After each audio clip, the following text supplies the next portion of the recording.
Hi, I'm Sean McCauley, and this is my answer to question number 2. The three phases of glycolysis and glycogenolysis are energy investment, splitting, and energy generation.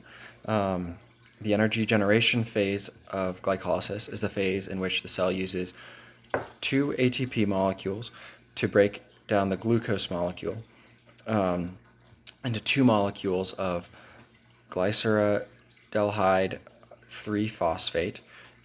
This phase also releases 2 molecules of NADH+, which is a form of energy that the cell can use later.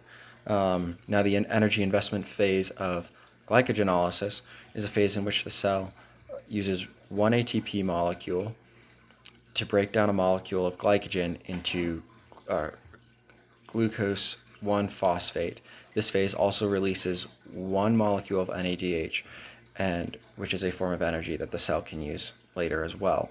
Glycogenolysis basically is glycogen is a grouping of glucose molecules, and so glycogenolysis is breaking it down into individual glucose molecules that allows the molecule to be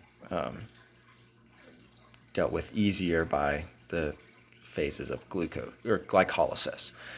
The splitting phase of glycolysis and glycogenolysis is when the glucose molecules are broken down into 2 pyruvate molecules.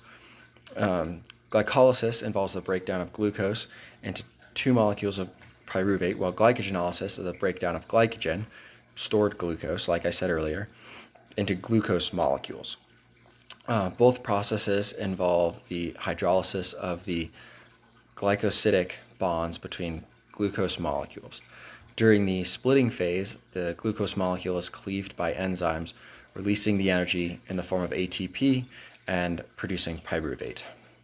The energy generation phase, of glycolysis and glycogenolysis involves the conversion of glucose or glycogen into pyruvate or glucose 1-phosphate and the production of ATP, NADH, and other energy-rich molecules like pyruvate. The net gains from glycolysis are, there's 6 molecules that we get from glycolysis.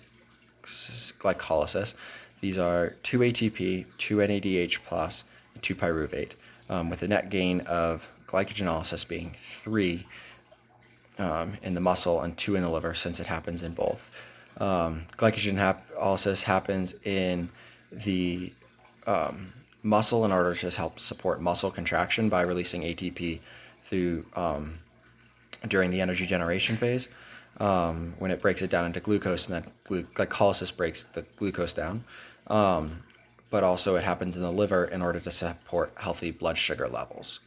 So, thanks.